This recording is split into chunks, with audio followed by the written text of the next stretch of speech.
सबको राम राम भाई। और सबको नमस्ते, सबका स्वागत। राम राम भाई अजय। राम राम सर। हाँ राम राम बेटा।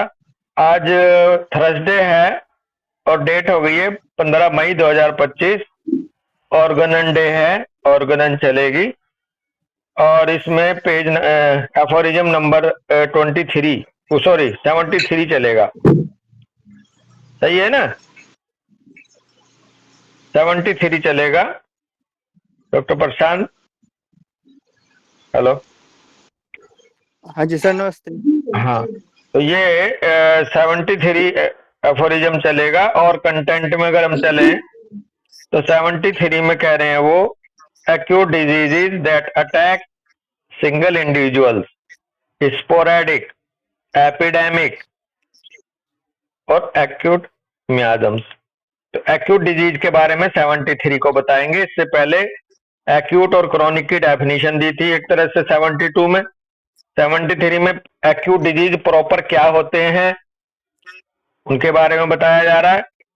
वो एक सिंगल इंडिविजुअल को भी अटैक कर सकता है, स्पोरेडिक भी हो सकते हैं, ये एक्यूट, एपिडेमिक भी हो सकते हैं, और एक्यूट मियाजम्स भी क्या होते हैं, एक्यूट मियाजम्स। जबकि मियाजम को हमेशा हमने माना है कि true chronic disease based on chronic मियाजम। तो यहाँ एक एक्यूट मियाजम की तरह से भी एक स्टेट बनती है शरीर में मियाजम को लेकर के भी, जिसके साथ एक एक्यूट वर्ड जुड़ा है। अदरवाइज मियाजम को हम क्रॉनिक डिजीज से ही जोड़ के अंडरस्टैंड करते हैं हमेशा। 73 एफोरिज्म में कह रहे हैं as regards acute diseases they are either of such a kind as attack human beings individually. The exciting causes being injurious influences to which they were particularly exposed। Acute disease के संबंध में अगर बात करें तो ये या तो इस प्रकार के होते हैं कि ये अटैक करते हैं किसी एक इंडिविजुअल को, इंडिविजुअली अटैक करते हैं एक एक व्यक्ति को मान लो। और एक्साइटिंग कॉज जो है कह रहे हैं being injurious influence to which they were particularly exposed. और ये भिन्न भिन्न जो इंडिविजुअल्स हैं किसी एक्साइटिंग कॉज के इंजीरियस इन्फ्लुएंस को लेकर के एक्सपोज होते हैं पर्टिकुलरली। अगर एक्सपोजर नहीं होगा, एक्साइटिंग कॉज नहीं होगा, तो उसके बिना एक्यूट डिजीज अधूरापन है। जैसे excess in food or an insufficient supply of it, severe physical impressions, chills, overheating, dissipation, strains, etc. ये एक्साइटिंग कॉज क्या होंगे जिनको लेकर के पर्टिकुलरली एक्सपोज होगा। मान लो एक्सेस इन फूड की एक्सेस हो गई या इनसफिशिएंट सप्लाई हो गई रही, सीवियर फिजिकल इंप्रेशंस रहे, चिल्स, ओवर हीटिंग, डिसिपेशन का मतलब है टू स्लोली बिकम लेस, किसी चीज से विरक्ति होते रहना, कमी, जैसे धूप की कमी, मालन्यूट्रिशन वाले पेशेंट होते हैं, माल न्यूट्रिशन टाइप के, बिल्कुल। और स्ट्रेन्स एटसेट्रा, या तो ये कारण मिलेगा और या फिर एक्यूट डिजीज के बारे में कह रहे हैं, या और physical irritation, mental emotions and the like are exciting causes of such acute febrile affection. या तो ये फिजिकल मिले रहे थे, फिजिकल कॉज, या फिर इनका एक्यूट डिजीज का कारण फिजिकल इरिटेशन के साथ फिर मेंटल इमोशंस भी मिल सकते हैं इनके पीछे, जैसे कि and the like are exciting causes, और ये भी एक्साइटिंग कॉजेज का ही काम करेंगे इस तरह के एक्यूट फेब्राइल अफेक्शंस के लिए। यानी कि मेंटल इमोशंस को कहते हैं ना, element from vexation, element from abandon करके, रिजेंटमेंट, वेक्सेशन, हाँ जी, हाँ जी, बिल्कुल बिल्कुल। तो मेंटल और फिजिकल दोनों कॉज हो सकते हैं, एक्साइटिंग कॉज किसी एक्यूट डिजीज के पीछे। इन रियलिटी, अब आगे कह रहे हैं, in reality however they are generally only a transient explosion of latent psora which spontaneously returns to its dormant state if the acute diseases were not of too violent a character and were soon quelled। एक खास बात बताई acute disease की बात की characteristic को लेकर के, कह रहे हैं वास्तव में हालांकि आमतौर पर ये जो है ट्रांजिएंट एक्सप्लोजन ऑफ लेटेंट सोरा होता है एक्यूट डिजीज के पीछे। एक्यूट डिजीज जो है वो पैदाइश है ट्रांजिएंट एक्सप्लोजन ऑफ लेटेंट सोरा की, जो कि स्पॉन्टेनियसली रिटर्न हो जाता है अपनी डोरमेंट स्टेट में यदि एक्यूट डिजीज बहुत ज्यादा वॉयलेंट ना हो करेक्टर में, और जल्दी ही वो फिर शांत भी हो जाता है। ये एक्यूट डिजीज के पीछे का बेस है, आधार है। तो एक तो ये था यहां तक कि या तो इस प्रकार के मिलेंगे, और अब दूसरा पार्ट बता रहे हैं एक्यूट डिजीज का, और कह के, और they are of such a kind as attack several persons at the same time here and there, bracket में कह रहे हैं sporadically, by means of meteoric और telluric influences and injurious agents. The susceptibility for being morbidly affected by which is possessed by only a few persons at one time। ये पहला part तो था वो जब वो इंडिविजुअली किसी बंदे को अफेक्ट करता है। अब दूसरा पार्ट इसमें आ रहा है जब एक मास ऑफ पीपल को, एक ग्रुप ऑफ पीपल को एक साथ जब अटैक आता कहीं एक्यूट डिजीज का, जैसे कि कोरोना का आ गया था या डेंगू का या मीजल्स का किसी एरिया में फैलता है ना, कह रहे हैं या कह रहे हैं इस प्रकार के होंगे कि जो ये अटैक करेंगे सेवरल पर्सन्स को एक समय पर। डॉक्टर दीपशिखा भी आ गई है। जी जी बस। हाँ, यहाँ वहां स्पोरेडिकली अटैक करेगा या इस प्रकार के होंगे, बाय मीन्स ऑफ मीटियोरिक और telluric influences and injurious agent. किस माध्यम से करेंगे? मीटियोरिक और टेल्यूरिक। मीटियोरिक का मतलब होता है मीटियोरिक का मतलब होता है जो वायुमंडल से संबंधित है, ऋतु पर निर्भर है, सीजन्स पर। और टेल्यूरिक होता है रिलेटिंग टू अर्थ। ये कुछ इस तरह का मैंने डिक्शनरी में से लिया था इसका भाव, टेल्यूरिक और मीटियोरिक। अरे होते हैं ना जैसे बेटा, मतलब मीटियोर जो होते हैं ना, जो स्पेस में हेवनली बॉडीज जो होती हाँ, हैं, तो ये बाहर उनके अफेक्शन से बिल्कुल। और टेल्यूरिक होता है अर्थ के ही मैग्नेटिक फील्ड के डिस्टर्ब होने से या रिलेटिंग टू अर्थ से। तो अब ये कोरोना मीटियोरिक था या टेल्यूरिक था? ये तो टेल्यूरिक था। ये टेल्यूरिक था। और यदि कोई ग्रह नक्षत्रों के फेरबदल से, जैसे ये समर सोलिस्टिक, विंटर सोलिस्टिक, मून्स के मोमेंट से, मून अफेक्शन से, ये मीटियोरिक की कैटेगरी में आएंगे। और साथ में मीटियोर जो है वो हेवनली बॉडी होती है, और हो सकता है अभी यहाँ क्लियर ना हुआ हो सकता है कि कोई मीटियोर गुजर रहा हो पृथ्वी के आसपास से, तो उसका भी इन्फ्लुएंस आ सकता है ना दीपशिखा। जी जी जी बस जी बस। वो चूंकि नॉलेज में नहीं आता तो उसे पकड़ में नहीं आता। जो फिक्स है नॉलेज में, जैसे मून फेस पता चला कर रखी है, इसको मान लेते हैं। अर्थ के जो पोल्स हैं दोनों तरफ के, उनसे रिलेटेड अगर है तो वो शायद टेल्यूरिक में आ जाएगा, नॉर्थ पोल और साउथ पोल को लेकर के। तो ये दो तरह के मिलेंगे, मीटियोरिक और टेल्यूरिक, और भी अपनी तरफ से क्लियर करते रहना। तो ये इनका कारण स्पोरेडिक जो डिजीज हैं, स्पोरेडिकली जो फैलते हैं, यहाँ वहां इनका कारण मीटियोरिक और टेल्यूरिक इन्फ्लुएंसेस हैं, और इंजूरियस एजेंट्स। और दूसरे इंजूरियस एजेंट्स को जो हमने पता करा, तो इंजूरियस एजेंट्स चूंकि तीसरा कैटेगरी है ये, meteoric, telluric influence and injurious agent. तो इंजूरियस एजेंट क्या हो सकते हैं? ये हो सकते हैं जैसे ये HSV, साइटोमेगालोवायरस, H पाइलोरी, ये इसका कुछ डिक्शनरी में दिया पॉइजनिंग था। वगैरह भी, हाँ, जैसे किसी तरह के poisoning drugs other unknown infectious agent आएंगे इस कैटेगरी में जो। तो ये भी एक तरह से स्पोरेडिकली सेवरल पर्सन्स को एक समय पर अफेक्ट करेंगे।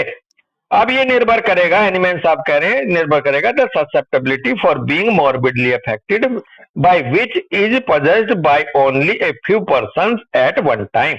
ये उन लोगों को बीमार करेंगे, अफेक्ट करेंगे जो ससेप्टेबल होंगे इस मॉर्बिडली अफेक्शन को लेकर के उस समय पर। अब एक ही कॉलोनी में सबको थोड़ी ना कोरोना हो गया था, या सबको ही कोई मीजल्स या सबको ही कोई चिकन पॉक्स थोड़ी हो जाती है। कहते हैं हाँ हमारे मोहल्ले में है 4, 6, 8, 10 लोगों को हो रखी, लेकिन 100% को थोड़ा ही हो रही है, उनको हो रही है जो ससेप्टेबल हैं उस समय पर।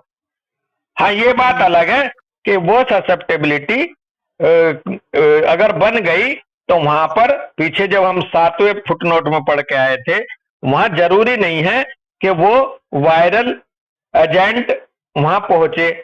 हो सकता है कि 10 घर दूर रह रहा है इंसान और उसको सुन के हो गई, ऐसा भी भाव है ना। दूर से आया था ना 7 एफोरिज्म में के लेटर, दूर से लेटर पढ़ा तो उनको उसको भी हो गया, है ना। तो वो अलग एक एस्पेक्ट है। हालांकि यह मोटी बात कर रहे हैं कि ये इन्फेक्शियस इंजूरियस एजेंट भी जिम्मेदार होते हैं। अब तीसरा पार्ट और दे रखा है एक्यूट डिजीज का, एलाइड करके। एलाइड मतलब इनके साथ और। Allied to these are those diseases in which many persons are attacked with very similar sufferings from the same cause, epidemically. These diseases generally become infectious, bracket में contagious, when they prevail among thickly congregated masses of human beings.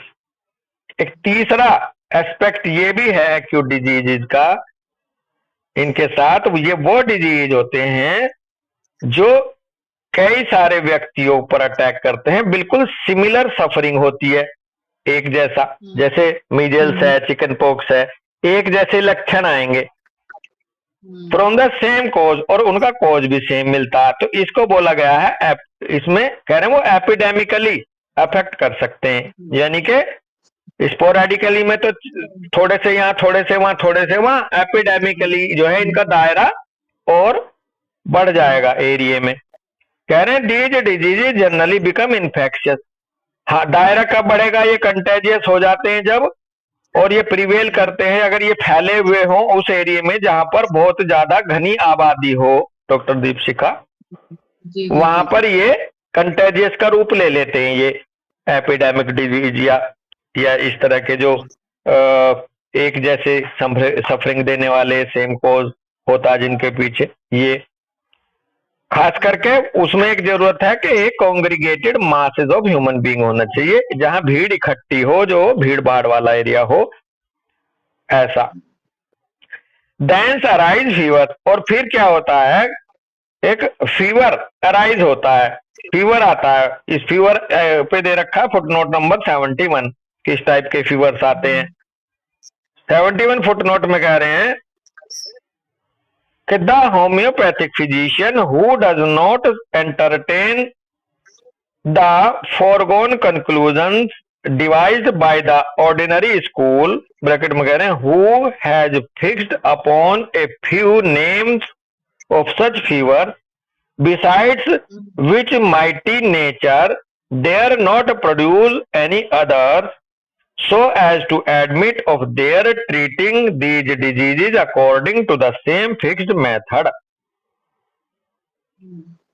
Bracket में अब से बाहर कह रहे हैं, does not acknowledge the names gaol fever, bilious fever, typhus fever, putrid fever, nervous fever और mucous fever, but treats them each according to their several peculiarities. यहाँ एक तरह से बहुत अच्छी इंस्ट्रक्शन दी है। तो वहां कई तरह के बुखार आ जाते हैं फिर कंटेजियस होकर के, तो वहां पर ये इन फीवर्स के बारे में हैनीमैन साहब ने बताया कि जो अगर असली होम्योपैथिक फिजिशियन होगा या कोई होम्योपैथिक फिजिशियन, वो ये जो टर्म दे देते हैं ऑर्डिनरी स्कूल वाले कि भाई ये गोल फीवर है, बिलियस फीवर है, टाइपस फीवर है, प्यूटेड फीवर है, नर्वस फीवर है या म्यूकस फीवर है, वो इनकी इन टर्मिनोलॉजी को, इनके इस कंक्लूजन को एंटरटेन ना करे, एक तरह से वो इन पे ज्यादा ध्यान ना दे या वो इनके चक्कर में ना फंसे।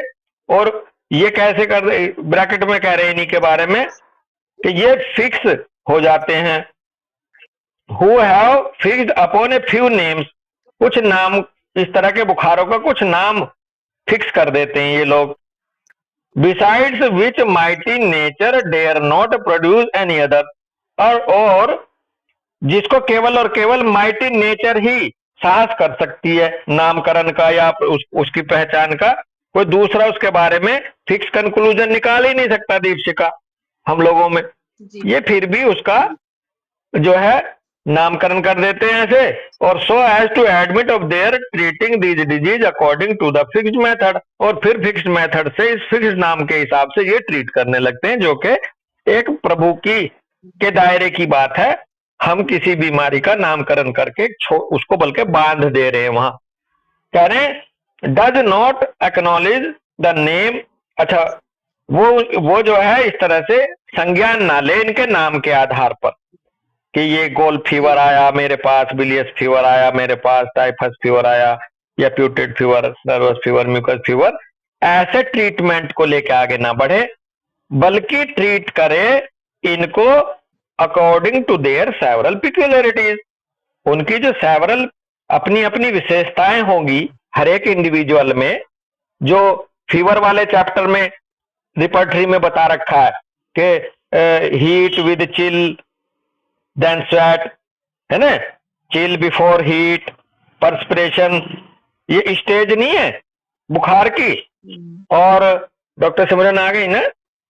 जी जी बस। हाँ, बोलते हैं ना कई को एपायरेक्सिया ड्यूरिंग, जब फीवर नहीं है तब क्या लक्षण आते हैं, जब बुखार आ रहा है तो thirst before chill, thirst before heat, ऐसे जो पिक्यूलरिटीज हैं हर एक बुखार की, उन पिक्यूलरिटीज के आधार पर ही हम, उन लक्षणों के आधार पर हम टोटलिटी बनाते हुए हम ट्रीट करें, ना के नामकरण के आधार पर के डेंगू है, डेंगू की मेडिसिन दे दो, इपेटोरियम पर फिक्स कर रखी।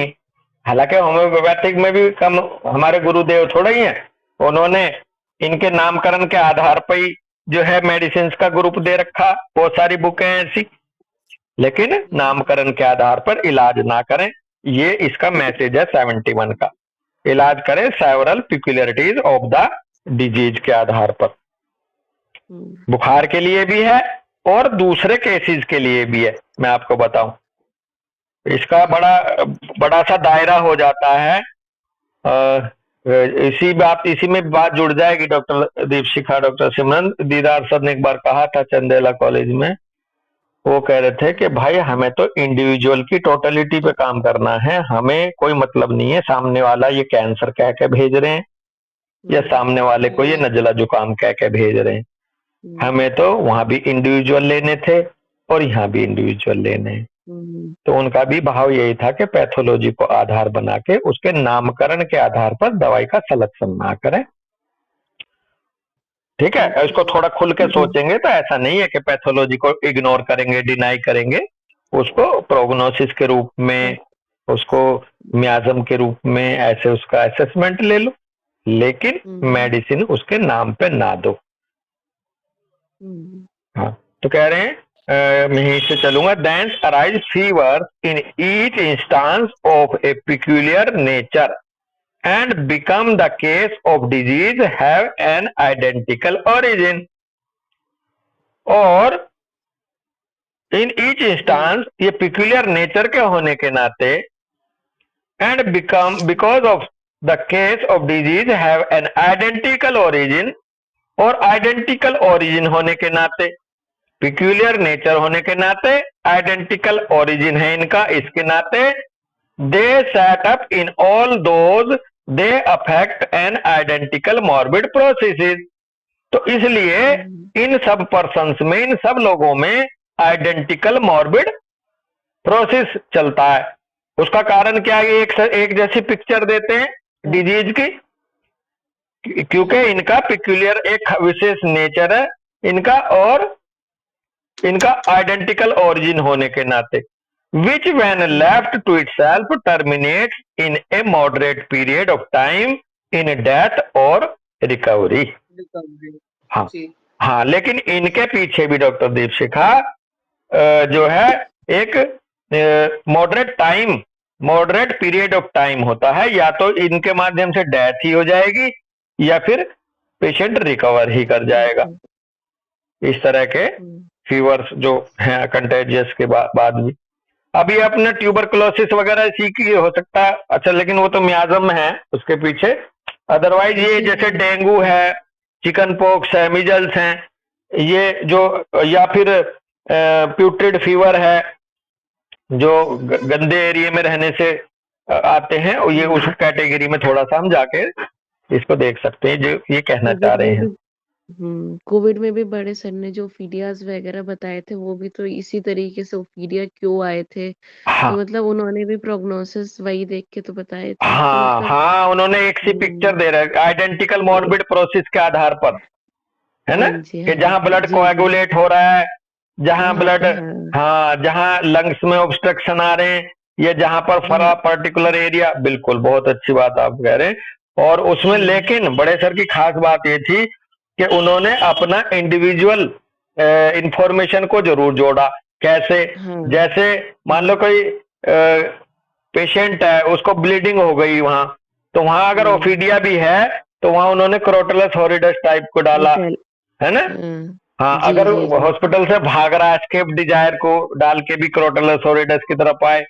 जो बंदा बिल्कुल गुमसुम हो गया बिल्कुल, तो उसमें लैकेसिस निकल के आई थी। लैकेसिस को कहा गया था कि ये बिल्कुल जब इसको लगता है निराश होके ये साइलेंट अपोजिट हो जाता है उस लोकेसिटी। अपोजिट हो जाता। हाँ, तो वह वेरेट्रम आई थी, ओफीडियाज आए थे सभी, है ना। जी, हाँ जी, बिल्कुल। तो ये इस कैटेगरी की बीमारियां थी, ये वाले फीवर्स थे एक तरह से।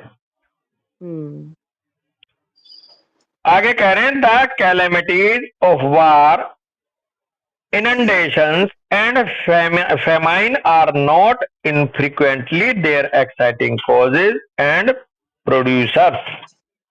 Dasla कह रहे हैं sometimes they are peculiar acute miasms which recur in the same manner, hence known by some traditional name, इसको ब्रैकेट में कहा, which either attack persons but once in a lifetime, as the smallpox, measles, whooping cough, the unsent smooth bright red scarlet fever, obsidian, the mumps, etc. Or such as recur frequently in pretty much the same manner, the plague of the Levant, the yellow fever of the sea coast, the Asiatic cholera, etc. यहाँ एक अलग condition और बताई है नीमेन साहब ने बीमारियों की, वो भी एक्यूट कैटेगरी में ही है, कि जैसे कि कैलेमिटीज ऑफ वार, कहीं वर्ल्ड वार हुआ या वार हुआ जैसे यूक्रेन में हो रहा है, या वो जो भी, वहां उसके बाद जो आपदाएं आती हैं, बीमारी फैलती हैं, या फिर कहीं इनंडेशंस, कहीं जल भराव हो जाता, फ्लड वगैरह करके तराई वाले एरिया, हर साल बाढ़ आवे जहां डूब जाते हैं जो इलाके, या फेमाइन है जहां अकाल पड़ जाता है, कह रहे are not infrequently their exciting cause of and producer, उनका कोई एक्साइटिंग कॉज या प्रोड्यूसर उनके पीछे नहीं होता। भाई वो तो आई, वो तो एक तरह से मैकेनिकल कॉज हुआ उसके पीछे, तो भाई पानी भर गया करके। आगे कह रहे हैं sometimes they are peculiar acute miasms which recur in the same manner, कभी कभी वो एक पिक्यूलियर एक्यूट मियाजम की तरह से आते हैं और सेम मैनर में आते हैं। ब्रैकेट में कह रहे हैं hence known by some traditional name, इसलिए उनका कुछ ट्रेडिशंस के आधार पर उनका कोई नामकरण भी रख देते हैं या रखा हुआ होता है जी। कहते हैं ना माता निकल रही है, या उसको अलग अलग ना अपने रीजनल नेम भी होते हैं बीमारियों के, कि उसको हैजा फैल गया, उधर हैजा फैल रहा था, उधर माता निकल रही है, उधर ऐसे ही तो तीसरा भी नाम, ऐसे कई होते हैं। Which either attack person but once in life time, जो हालांकि काफी लोगों को अटैक करते हैं, लेकिन इनकी खास बात यहाँ एक और कह के चल रहे हैं कि once in a lifetime, जीवन में एक बार होते हैं ये। जैसे कि स्मॉल पॉक्स के बारे में भी ये कहा जाता है जिसको हो गई उसे दोबारा नहीं होती। मीजल्स को भी बोला जाता है, ये भी नहीं होती। होपिंग कफ हो गई, अनसेट smooth bright red scarlet fever, ऑप्सिडम हो गया, मम्स हो गए एटसेट्रा। स्कारलेट फीवर पे फुटनोट दे रखा है 72, इसे कर लेंगे, इस लाइन को पूरा कर लेते हैं। आगे कह रहे हैं और such as recur frequently in pretty much the same manner, और कुछ ऐसे हैं जो बिल्कुल सेम पैटर्न पे सेम मैनर में आते हैं हर साल या हर बार। जैसे प्लेग है, the plague of the Levant है, या yellow fever of the sea coast है, और द एशियाटिक कोलरा है। ये भी सब कुल मिला के लबोलबाब ये है कि ये भी एक्यूट ही हैं, एक्यूट डिजीज ही हैं। हाँ, इनकी सीवियरिटी को देखकर, इनका मास ऑफ द प्यूपिल को कवर करके, या हर साल आ जाता है साहब, इनको तो यहाँ हर साल के माध्यम से भी मान के इनको एकदम क्रॉनिक डिजीज की कैटेगरी में न डालें, क्योंकि इन एरियो में भी जहाँ इनंडेशन है वहां भी हेल्दी इंडिविजुअल्स मिलते हैं। हाँ, वहां भी सब लोगों को नहीं होते हैं, तो ऐसा जो है इनको भी एक्यूट डिजीज की कैटेगरी में रखा है एनीमैन साहब ने। 72 फुट नोट में क्या कह रहे हैं उसे पढ़ते हैं। 72 फुट नोट में कह रहे हैं subsequently to the year 1801 a kind of purpura miliaris, bracket में कह रहे हैं Roodvonk, which came from the west was by physicians confounded with the scarlet fever, notwithstanding that they exhibited totally different symptoms, that the later found its prophylactic and curative remedy in belladonna, the former in aconite, and that the former was generally merely sporadic while the later was invariably epidemic। अब देखो कैसे ये बिल्कुल अलग अलग होते हैं और कैसे कंफ्यूज हो गए।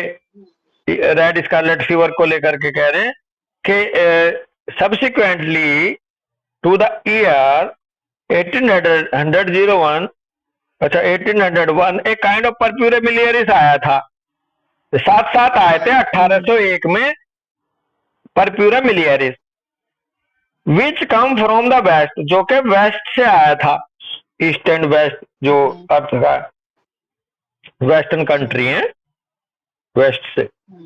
Was by physician confounded with the scarlet fever, और उस परप्यूरा को लेकर के फिजिशियंस को वो कंफाउंड हो गए, भ्रमित हो गए कि ये स्कारलेट फीवर है, जबकि था वो purpura miliaris. Notwithstanding that they exhibited totally different symptoms, किसके बावजूद भी कंफाउंडेड हो गए, वो डिफरेंट सिम्टम भी दे रहे थे। परप्यूरा मिलियरिस का अलग था, स्कारलेट फीवर अलग था। उसके बाद भी जो बाद वाला था, स्कारलेट फीवर जो था, उसकी प्रोफाइलेक्टिक पाई गई बेलाडोना, जबकि परप्यूरा मिलियरिस की प्रोफाइलेक्टिक थी aconite. And that the former was, और एक पहचान और, former was generally merely sporadic.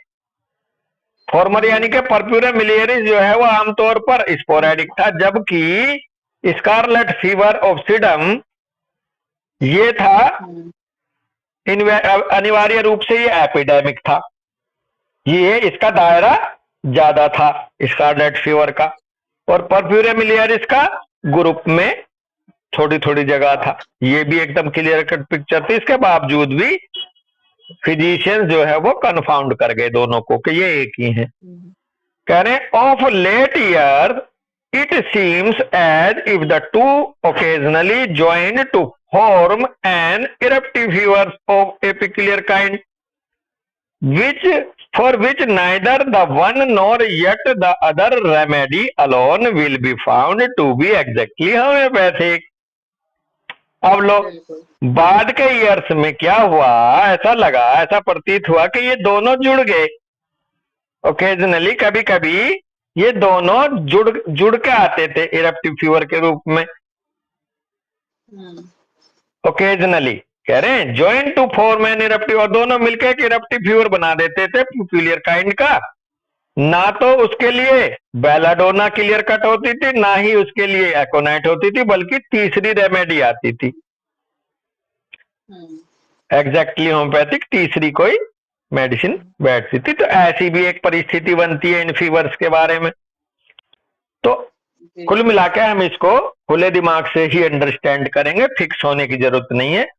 जैसी पिक्चर बन रही है, जैसी टोटलिटी बन रही है ना, उनकी सेवरल पिक्यूलरिटीज के आधार पर वैसा ही हम ये ट्रीटमेंट देंगे, और इसमें कोई खास बात हमारे लिए नहीं होगी। जैसा कि हम होम्योपैथिक प्लान ऑफ ट्रीटमेंट है एक्यूट डिजीज के लिए, change disposition, element from exciting cause, क्या वो PQRS दे रहा है बंदा, उसके आधार पर करेंगे ट्रीट।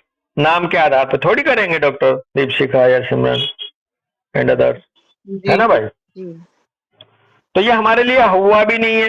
हाँ, इसी से जुड़ी हुई फिर हमारी वो नॉलेज काम कर जाएगी जो एक जीनस एपिडेमिकस निकाल लेते हैं, है ना भाई। बहुत सारे लोगों को उस एरिया में इन्वेस्टिगेट कर लो, जो सेम टोटलिटी बन रही हो जिस एरिया की, उसे एक बार ड्रॉप पिला दो सबको, मतलब सिंगल डोज दे दो। तो उसमें भी क्या है कि 100% नहीं तो 60%, 50% तो बचेंगे, बने काम करेगी। तो वो 100% ना भी होकर अपना एक मास ऑफ ह्यूमन बीइंग पे काम कर जाती है। ओके, तो ये था आपका एक्यूट डिजीज, और इसमें कहीं 102 एफोरिज्म ऊपर लिखा हुआ आइडेंटिकल कॉज के ऊपर, उसमें पता नहीं क्या इशारा कर रहे हैं। हाँ, वो शायद यही है। The course of writing down the symptoms, several cases in kind of suspected disease. वो जीनस एपिडेमिकस को कैसे निकालते हैं वो उस टाइप का दे रखा है, वो ये है। किसी की कोई यहाँ क्वेरी, कोई क्वेश्चन, कोई सलाह, कोई अपना विचार है भाई, रखो कोई। डॉक्टर मुकुल भाई, डॉक्टर धीरेन्द्र सर भी हैं। चलो ठीक है, तो यहीं रुकेंगे, अगला तो फिर 74 अलग हो जाएगा। काफी अच्छा है ये भी, और यहीं रुके। चलो ठीक है भाई, सबको राम राम, सबका धन्यवाद, सबको नमस्ते, राम राम भाई, राम राम भाई।